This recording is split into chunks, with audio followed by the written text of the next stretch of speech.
that beautiful message by this magnificent choir. 정말 훌륭한 합창단이 정말 훌륭한 영감 있는 그런 영감 있는 메시지를 음악으로 전해준 것 같습니다.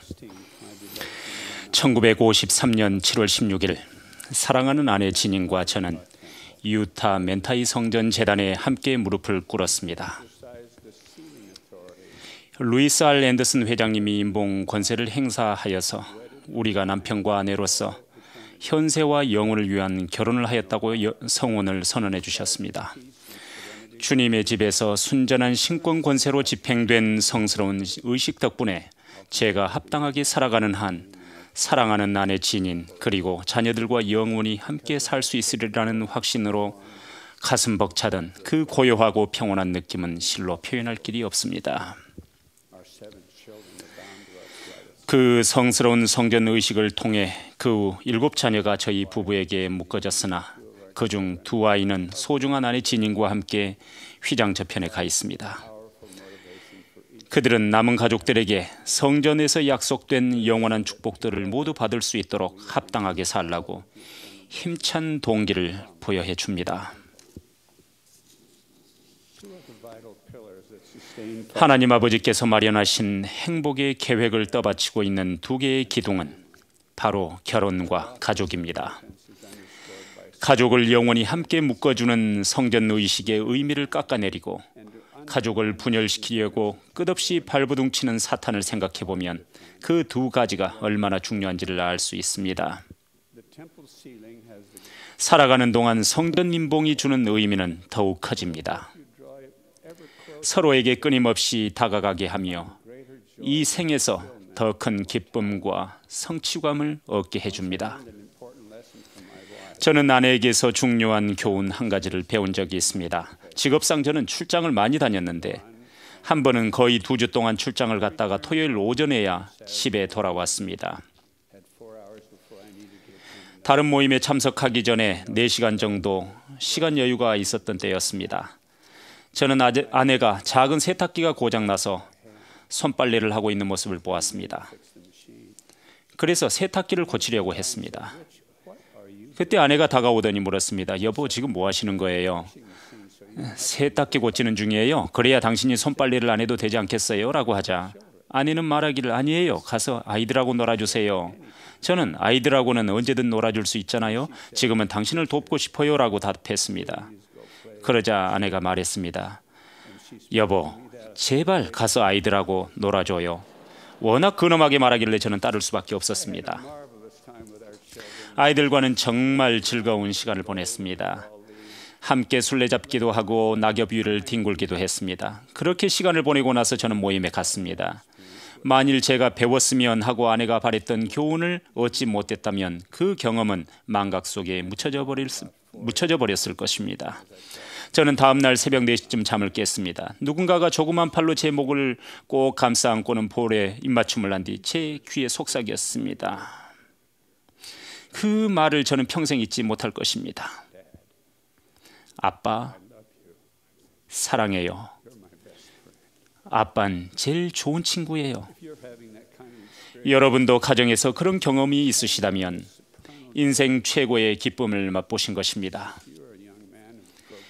결혼 정령이 되었는데도 아직 결혼을 하지 않고 있는 젊은이들은 헛된 것에 시간을 뺏기지 마시기 바랍니다. 때를 늦추지 마시고 결혼에 힘을 쏟으십시오. 이 황금기를 허송하지 마십시오.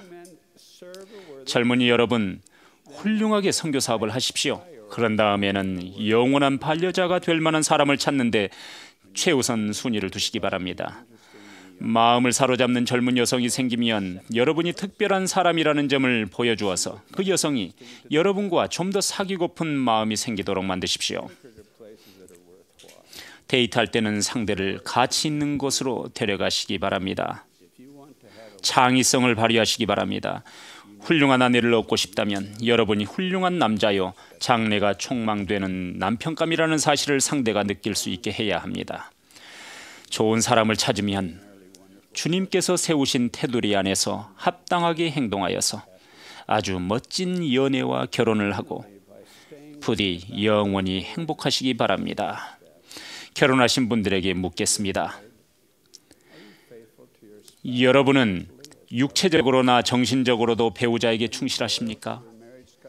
배우자가 듣지 않았으면 하는 대화에는 결코 참여하지 않음으로써 결혼 성약을 충실히 지키십니까?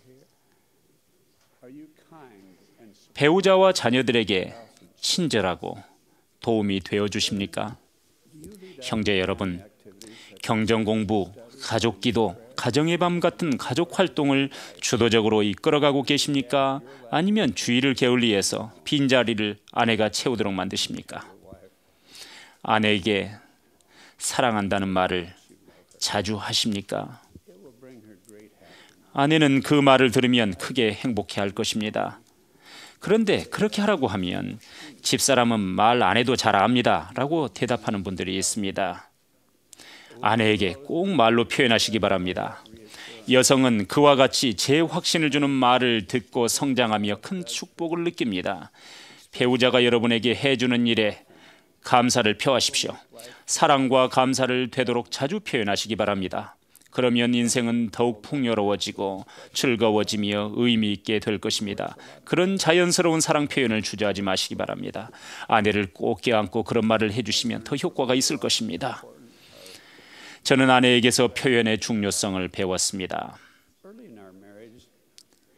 신혼 시절 말씀을 전하려고 경전을 펼치다 보면 아내가 책갈피에 꽂아놓은 애정이 넘치면서도 힘을 주는 쪽지가 자주 보였습니다. 너무나 애정이 어려 있어서 어떤 때는 말을 잇지 못할 때도 있었습니다. 사랑하는 아내가 끼워둔 그 소중한 쪽지야말로 저에게는 위안과 영감의 원천이 되는 한량없는 보물이었으며 지금도 여전히 그렇습니다. 아내에게 어떤 의미를 주게 될지 알 수는 없었으나 저도 아내를 따라 똑같이 쪽지를 보내게 되었습니다. 그러던 어느 해 저는 아내에게 발렌타인데이 선물을 사줄 돈이 없어서 선물 대신 냉장고 앞에다 수채화를 그리기로 했던 기억이 납니다. 최선을 다해 그리기는 했는데 그만 한 가지 실수를 저지르고 말았습니다. 수상 물감이 아니라 잘 지워지지 않는 에나멜 페인트를 사용한 것입니다. 그런데 아내는 그 그림을 그대로 놔두게 했습니다.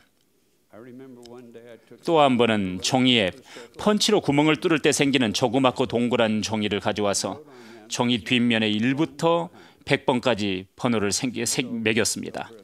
그러고는 각 장마다 아내에게 바치는 것을 한마디씩 적었습니다.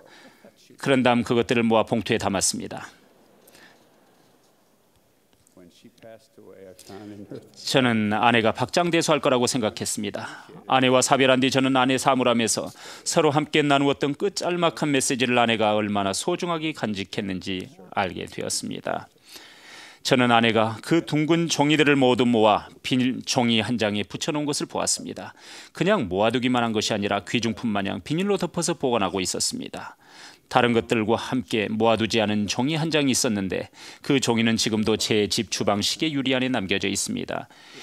여보, 당신에게 사랑한다는 말을 할 시간이요 라고 쓴 글입니다. 아직도 그 자리에 남아있는 그 글을 볼 때마다 저는 하나님 아버지의 그 특출한 딸이 생각납니다. 저희 두 사람이 함께했던 때를 떠올릴 때면 저희가 얼마나 많은 축복을 받았는가를 새삼 느끼게 됩니다. 저는 말다툼이나 상처가 될 말은 한 번도 한 적이 없습니다. 그러고 보니 그게 모두 아내 덕분이었음을 깨닫게 됩니다. 그 모든 축복은 기꺼이 베풀고 나누며 자신은 조금도 생각하지 않았던 아내 덕분에 비롯된 것입니다. 함께 살면서 저는 아내를 닮으려고 애썼습니다. 남편과 아내 되시는 여러분께서도 집에서 그렇게 해보시라고 당부드립니다. 순수한 사랑은 견줄 수 없을 만큼 강력한 힘을 발휘합니다. 올바른 사랑은 성공적인 결혼 생활의 토대가 됩니다. 자녀들이 만족스러워하고 잘 성장하는 원천이 됩니다. 어머니의 사랑이 갖는 의로운 영향력을 감히 누가 잴 수 있겠습니까? 가슴속에 어머니에 대한 믿음이라는 비옥한 토양을 지닌 자녀에게 진리의 씨앗을 정성스럽게 뿌려서 사랑으로 키운다면 뛰어난 열매를 맺지 않겠습니까? 어머니로서 여러분은 자녀가 가진 특출한 재능과 고유한 능력을 감지할 수 있는 본능을 하나님으로부터 부여받으셨습니다. 여러분은 남편과 함께 자녀들의 그런 특성을 배양하고 강화시켜서 활짝 꽃피게 해주실 수 있습니다. 결혼에 따른 보상은 매우 큽니다. 결혼은 정말 멋집니다. 시간이 지나면서 부부는 생각이나 느낌 모두가 닮아갑니다. 지극히 행복할 때도 있고 시련이나 고난의 시기도 있겠지만 여러분을 키워주는 그러한 경험들을 하는 동안 주님께서 늘 인도해 주실 것입니다. 어느 날 밤 심장에 문제를 갖고 있던 어린 리차드가 잠을 깨 울기 시작하는 소리가 우리 두 사람에게 들렸습니다.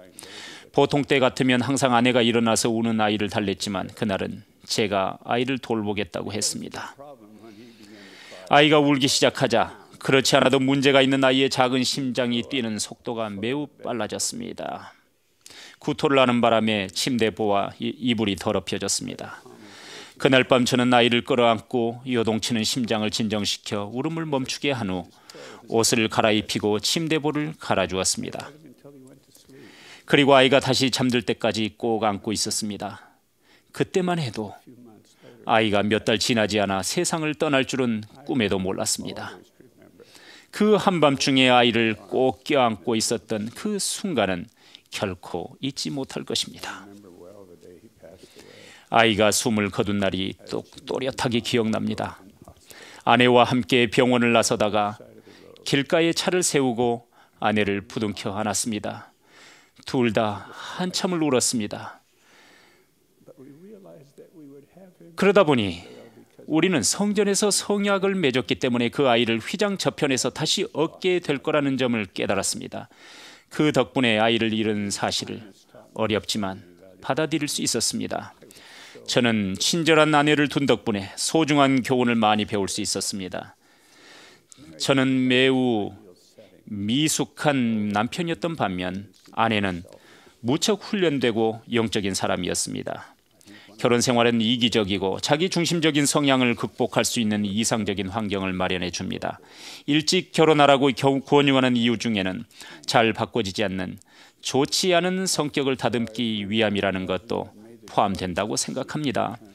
아직 영원한 반려자를 찾지 못한 형제님들을 생각하면 안타까운 마음이 듭니다. 또 아직 결혼하지 못한 자매님들을 생각하면 마음이 아픕니다.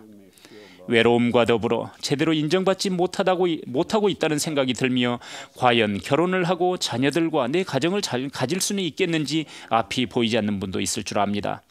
주님께는 불가능이란 없으며 선지자들에게 영감을 주어 선포하신 약속을 지키십니다. 영원이란 짧은 시간이 아닙니다. 그 약속들을 믿으시고 합당하게 생활하십시오. 그래서 주님이 정하신 시기가 되었을 때 여러분 인생 가운데 그 약속이 실현될 수 있도록 하시기 바랍니다. 틀림없이 여러분은 합당함에 대한 대가로 약속된 모든 축복을 받게 되실 것입니다. 제 소중한 아내 이야기를 너무 많이 하는 것 같아서 송구합니다만 우리 가족은 영원합니다. 제 아내는 늘 행복에 넘쳤는데 그 행복의 대부분은 다른 사람을 섬기는 데서 비롯되었습니다. 몹시 아플 때에도 아내는 아침마다 하나님 아버지께 자신이 도울 수 있는 사람을 찾게 해달라고 기도했습니다. 그 간절한 기도는 꾸준히 응답되었습니다. 많은 이들의 짐이 가벼워졌고 삶이 밝아졌습니다. 아내는 주님이 쓰시는 도구가 되는 축복을 끊임없이 누렸습니다. 은혜와 헌신 가운데 여성으로서 의로운 빛을 온전히 발하던 하나님 아버지의 딸을 사랑하는 것이 어떤 것인지를 저는 압니다. 장차 휘장 저편에서 아내를 다시 만나게 되면 저는 서로를 훨씬 더 깊이 사랑하고 있었다는 사실을 알게 되리라고 확신합니다. 휘장이 저희 둘을 갈라놓아 떨어져 지냈지만 서로에게 더욱 고마워하게 될 것입니다. 예수 그리스도 이름으로 말씀드립니다. 아멘.